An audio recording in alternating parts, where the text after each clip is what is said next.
Knicks win game 2, but I'm more so here just to bitch about the Cleveland Cavaliers. Let's be honest with each other. They disappointed the hell out of all of us, I guess, if you're a neutral NBA fan tonight. You wanted another close game. After game 1, you had to have expected that they would come out with some energy, a little bit more charged up. They blew a 20-point lead after all. You kind of have to come out and show some guts after a tough loss like that in game 1. Instead, well, I guess the first quarter they showed a little bit, but everything beyond that, it felt like it was Knicks control a majority of the game. Knicks led by 19 at one point, pretty close to 20. For a majority of the game, it was 15 plus. Of course, the third quarter, Josh Hart, 10 points, I think it was. He was killing in the third quarter. He was great all night. Of course, 7 assists too. Like, he is, again, he's always been a jack of all trades type of player, but he's never been, like, loved for his scoring. It's always just been his defense, intangibles, you know, his ability to just do the other things, pass as well as rebound. Like, he's an amazing player all around, but the offense was never really what the selling point was. This season, of course, was completely different. He was a great three-point shooter all regular season, and that has not changed come playoff time. I believe game 1 he wasn't that good, but again, 26 points tonight. I think he was the leading scorer. Cat at halftime also was having a really good game. I think he was shooting 100%. I think he was 5 for 5. He didn't take a ton of shots in the second half, but mostly because it was very, like, they were moving the ball around beautifully. It was very balanced. It was a balanced attack. Everyone was coming at you. You know, OG was hitting his threes. The bench for the Knicks really didn't even do much, but they didn't have to. The starters for the Knicks ran off every Cavs lineup imaginable tonight. But again, I'm here to bitch about the Cleveland Cavaliers. They are down 2-0 now, and I don't want to panic. They didn't win a road game until the end of the Cleveland series, basically, but they have struggled on the road a majority of the playoffs. So I guess history shows that they can do it. They did it against the Pistons. They went out and won a road game. But do I feel as confident in that? Not really against the Knicks, to be honest with you. Especially when, again, James Harden put up another bad game. And another game where he was getting put on an island against anyone. Really, tonight, anyone was going at him. And it worked a lot of the game again. Really brutal to watch, whether it's an adjustment that Atkinson needs to make, that he can't even bring double teams. Jalen Brunson was getting wide open threes, just feasting off the double teams. You know, just pass it to Cat. Cat makes another. So many hockey assists tonight. Like, the ball was just moving well for the Knicks on every double team, trap, whatever they had for Brunson. It was getting a shooter wide open. I remember one specific play coming off a Jalen Brunson double team where Mikal Bridges was on the sideline, and maybe it was OG that got the assist. I can't remember who got the assist, but Mikal ended up popping out to the three-point line. It was just a numbers advantage on that side for them after the double team to Brunson. It's just tough to guard right now. If you're the Cavaliers, they don't have a matchup for it, to be honest with you. They tried a lot of Jalen Tyson minutes tonight, and I don't mind that. Jalen Tyson is a good basketball player. He's just, I don't know if he's not in rhythm because he hasn't played a ton, or he just was bad tonight. That's kind of just what it was. He wasn't hitting his open threes. He got open looks. They just weren't going in. That summarizes the entirety of the Cleveland Cavs bench and all the other like shooter types they have. Whether it was Sam Merrill missing everything, even a free throw, for Christ's sake. Free throws, they missed 100 of them. But from 3 specifically, what did Strus shoot from 3? 0 for 4 or 1 for 4. Merrill from 3, 0 for 7. Tyson 0 for 3. They just couldn't buy a 3 from their bench guys. The Knicks had 32 assists tonight. They made 44 shots. That's just an incredible ratio. And again, when I said it was a balanced attack, I mean, Jalen Brunson had 14 assists. I can't count the amount of guys that would have had, like, I would love to see hockey assists if somebody kept track of that for this game.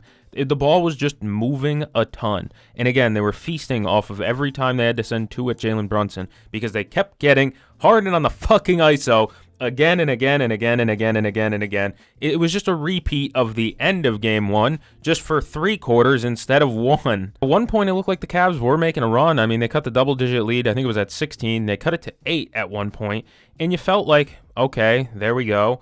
Dennis Schroeder was a part of that. He was getting a little bit pesky. He had a steal on an inbound pass, on a bad inbound pass. Like, Dennis Schroeder was a part of a little bit of a run there, but I don't know if I can trust Dennis Schroeder to be the real X factor here. And I don't think that's what the Cavs need either. They kept harping on the broadcast about Donovan Mitchell's athleticism and lack of burst or whatever.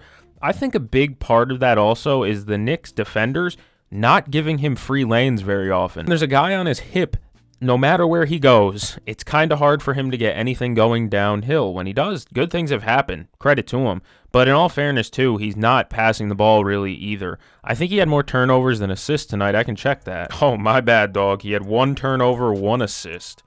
Whoa. Yeah, I guess it helps that the shooters weren't making shots either, so the assist number is going to be down. I completely get that, but there was a lot of instances where he just wasn't looking to. And again, maybe that's they're saying injury. Donovan Mitchell hasn't said injury, and until then, we have to assume. I don't know. You can assume whatever you want to. I'm going to put my hands up on that one. Until something comes out that he's hurt or not, I'm not going to jump on this whole his athleticism's gone thing. I need to kind of see it, you know what I mean? I need to hear it, I guess, from the horse's mouth type shit. Cavs end up missing 10 free throws on the game, 22 of 32. I mentioned free throws earlier. Here's the actual numbers. Jared Allen, 50%, 3 of 6. Of course, he's a big. He doesn't typically make his free throws. Evan Mobley, 2 of 4 from the free throw line. That's another 50%er. Evan Mobley's been a bad free throw shooter all season. This has been like a career low from the line for him. Compared to last year, he's regressed a ton from the free throw line this year. So you can't depend on him to just magically turn it on in the fucking playoffs. Harden and Mitchell did pretty well on their free throws. I mean, Mitchell missed 1. Dennis Schroeder did miss 2. That was really big. Just massive back-to-back at the line. Sam Merrill missed 2 free throws. Like I mentioned that before, Sam Merrill was missing free throws.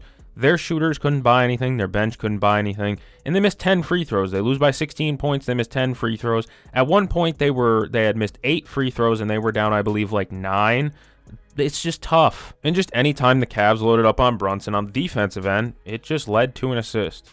But for anyone, again, Brunson had a shit ton. Don't get me wrong, but guys were just moving the ball no matter who it was. I felt like Towns had more assists than he actually ended with. Cat ended up finishing with 1 assist. I felt like he moved the ball better than that. I don't know. Cat felt like he played really well tonight. It's been a legacy run for Karl-Anthony Towns. I'll give credit where it's due. You know, another thing I wrote down in my notes that was really interesting was something different. He had 14 points, albeit, but Evan Mobley, I put down in my notes, how often does Evan Mobley work on a smaller defender?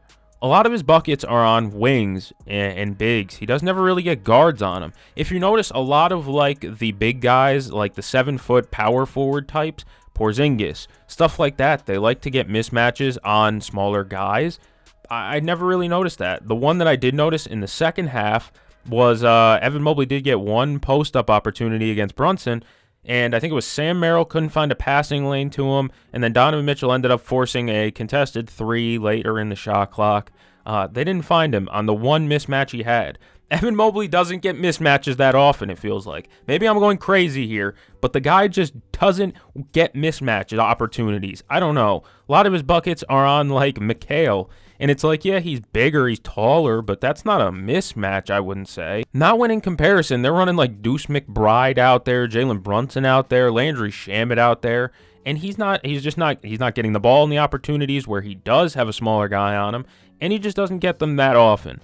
I don't know. Maybe I'm expecting too much from Evan Mobley, but in all fairness, Evan Mobley on social media and his family expect a lot more out of Evan Mobley than I do. Fair enough to them. Again, I don't want to say end the series or be exaggerative. That might be what the title of the video is, not going to lie to you. I don't want to be exaggerative or just say that because, let's be honest, again, they have had 2 series back-to-back where they lost the road games to start the series. They won their home games, and then they cleaned one up on the road. You have to, obviously, now in this situation. But this is a tightrope walk to live because if they get walked down in Game 3, the series is over. No teams ever came back from 3-0, obviously, so the series is over, effectively. I don't know. It makes Game 3 a must-win. It's kind of a tightrope. It's scary. Obviously, Game 1, they pissed and shit themselves all over the floor. Game 2, they had the opportunity to come back and really put something up. And again, it just felt like the Knicks really controlled the wheel the entire game, except for like the first quarter. Altogether, after Game 1, I'm genuinely not sure how exciting this series is going to be. This is how my mind is thinking right now in the moment after Game 2, because I'm looking at it and I'm going, I don't know if the Cavs have that much of a chance, especially considering how well the Knicks have closed out series in the first 2 rounds, blowing teams out in closeout games. I don't want a tightrope walk with the New York Knicks team like this. Down 3-0, you're done. So it makes Game 3 a must-win. It's really scary now. From an entertainment standpoint, I wanted the Cavs to take one. I'm neutral in this spot, so I kind of want to see a long series with twists and turns and winds, and I hope that's what comes. But after Game 2 and after the way Game 1 ended, I'm sitting here going, well, shit. The Cavs don't have an answer for what they can do with Brunson, considering he's getting the mismatch on Larden right now. You're not getting Harden, you're getting Larden. He's getting the mismatch and just going to work. And it's leading to a ton of assists, just everything going well for the Knicks offensively. And they're beating the piss out of the Cavs starting lineup. And on top of that, the Cavs offense is stagnant. How many threes did they take tonight? 35? It felt like more, to be quite honest with you. Dean Wade did not have that impact he did in Game 1. I actually liked how Dean Wade played in Game 1, but Game 2 was not kind to him. The whole team just looked out of rhythm, out of funk. Donovan Mitchell, again, the explosiveness thing, I don't know right now. But the rest of it, I got no idea. If you think this series is over, comment down below. If you think the Cavs still got a chance in this thing, fighting chance, I guess comment down below as well. If you enjoyed, like and subscribe. Thank you all for joining me. I'm going to go catch a game. I'll see you guys in the next one.